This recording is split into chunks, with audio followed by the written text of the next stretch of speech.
Slughorn said, half irritably, half proudly, too. Didn't hear my intruder. Charm go off, I was taking a bath. Still he added sternly, seeming to pull himself back together again, the fact remains that I'm an old man, Albus. A tired old man who's earned the right to a quiet life and a few creature comforts. He certainly had those, thought Harry, looking around the room. It was stuffy and cluttered, yet nobody could say it was uncomfortable. There were soft chairs and footstools, drinks and books, boxes of chocolates and plump cushions. If Harry had not known who lived there, he would have guessed at a rich, fussy old lady. You're not yet as old as I am, Horace said Dumbledore. Well, maybe you ought to think about retirement yourself, said Slughorn bluntly. His pale gooseberry eyes had found Dumbledore's injured hand. Reactions not what they were, I see. You're quite right, said Dumbledore serenely, shaking back his sleeve to reveal the tips of those burned and blackened ringers. The sight of them made the back of Harry's neck prickle unpleasantly. 1 a.m. undoubtedly slower than I was. But on the other hand, he shrugged and spread his hands wide, as though to say that age had its compensations, and Harry noticed a ring on his uninjured hand that he had never seen Dumbledore wear before. It was large, rather clumsily made of what looked like gold, and was set with a heavy black stone that had cracked down the middle. Slughorn's eyes lingered for a moment on the ring too, and Harry saw a tiny frown momentarily crease his wide forehead. So, all these precautions against intruders, Horace, are they for the Death Eater's benefit, or mine? Asked Dumbledore. What would the Death Eaters want with a poor broken-down old buffer like me? Demanded Slughorn. I imagine that they would want you to turn your considerable talents to coercion, torture, and murder, said Dumbledore. Are you really telling me that they haven't come recruiting yet? Slughorn eyed Dumbledore balefully for a moment, then muttered, I haven't given them the chance. I've been on the move for a year. Never stay in one place more than a week.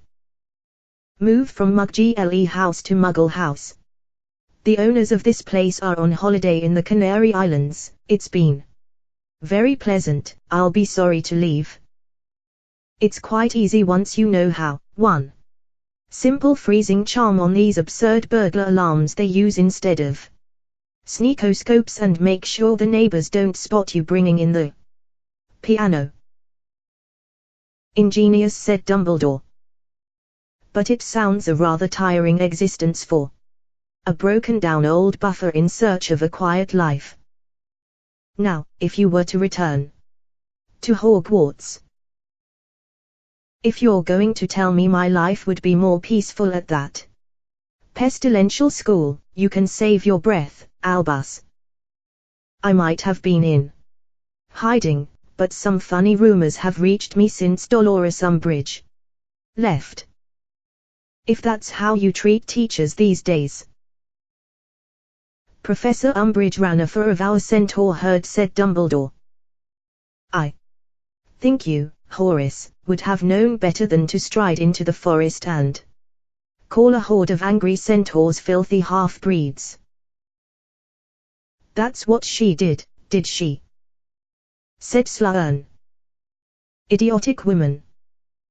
Never liked her. Harry chuckled, and both Dumbledore and Slughorn looked round at him. Sorry, Harry said hastily. It's just, I didn't like her either. Dumbledore stood up rather suddenly. Are you leaving? Asked Slughorn at once, looking hopeful. No, I was wondering whether I might use your bathroom, said Dumbledore. Oh, said Sloane, clearly disappointed. Second on the left down the hall. Dumbledore strode from the room. Once the door had closed behind him, there was silence. After a few moments, Sloane got to his feet but seemed uncertain what to do with himself. He shot a furtive look at Harry, then crossed to the fire and turned his back on it, warming his wide behind. Don't think I don't know why he's brought you, he said abruptly. Harry merely looked at Sloane. Sloane's watery eyes slid over Harry's scar, this time taking in the rest of his face. You look very like your father. Yeah, I've been told, said Harry. Except for your eyes. You've got, my mother's eyes, yeah. Harry had heard it so often he found it a bit wearing. HMPF. Yes, well. You shouldn't have favorites as a teacher, of course. But she was one of mine. Your mother, Sloane added, in answer to Harry's questioning look. Lily Evans. One of the brightest I ever taught. Vivacious, you know.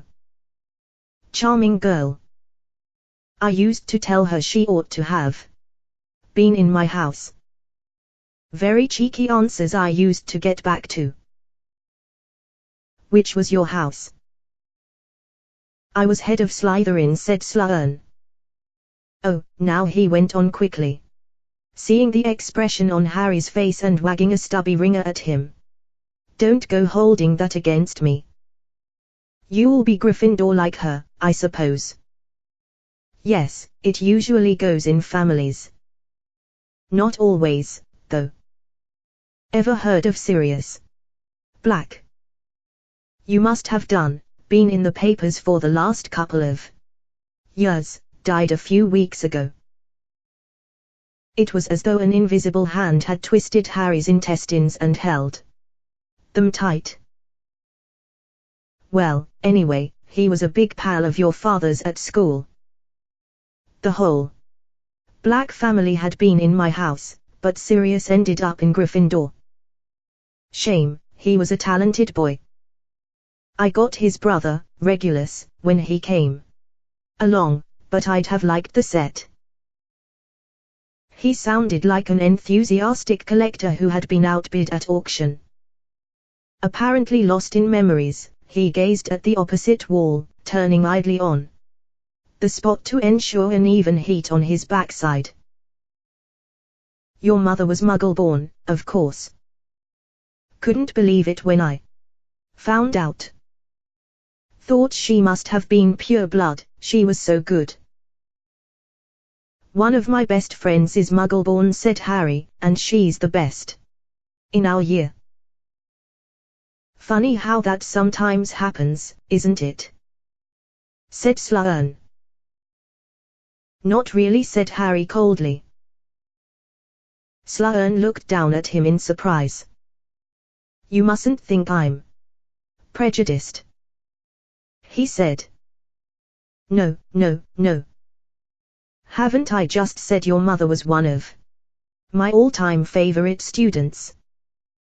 And there was Dirk Cresswell in the year after her too, now head of the Goblin Liaison Office, of course, another Muggle-born, a very gifted student, and still gives me excellent inside information on the goings-on at Gringotts. He bounced up and down a little, smiling in a self-satisfied way, and pointed at the many glittering photograph frames on the dresser, each peopled with tiny moving occupants. All ex-students, all signed.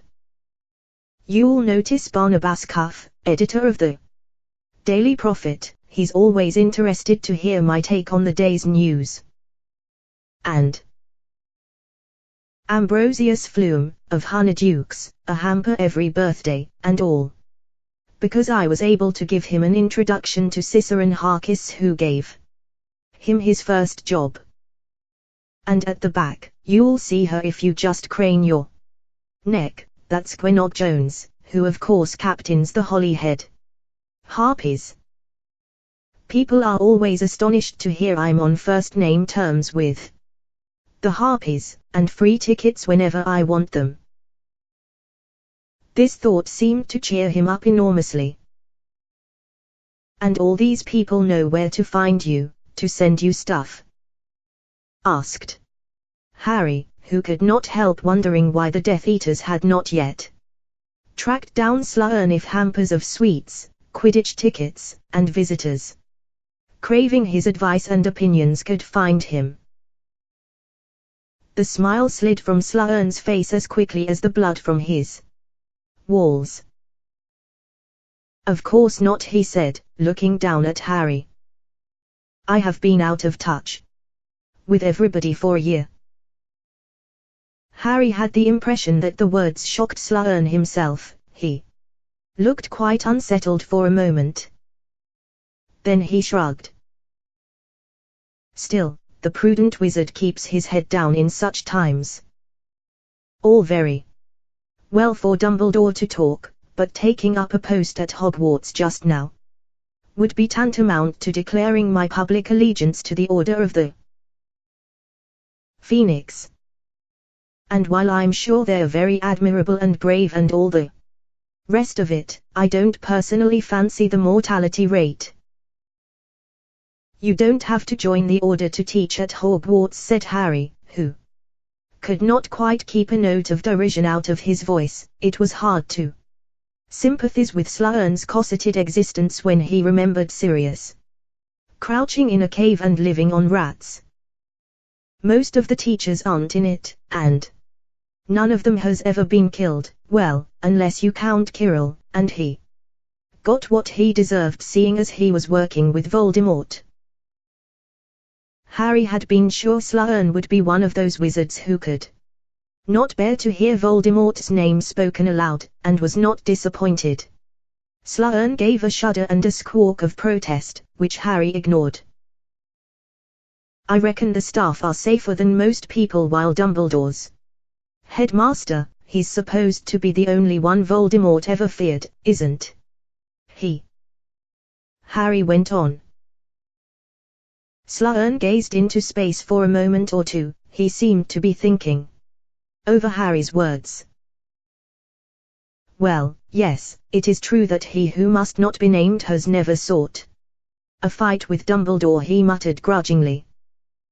And I suppose one could argue that as I have not joined the Death Kilters, he who must not be named can hardly count me a friend, in which case, I might well be safer a little closer to Albus. I cannot pretend that Amelia Bones's death did not shake me. If she, with all her ministry contacts and protection.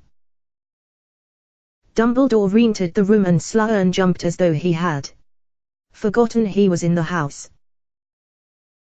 Oh, there you are, Albus, he said. You've been a very long lime. Upset stomach. No, I was merely reading the Muggle magazines, said Dumbledore. I do love knitting patterns. Well, Harry, we have trespassed upon Horace's hospitality quite long enough. I think it is time for us to leave. Not at all reluctant to obey, Harry jumped to his feet. Sloane seemed taken aback.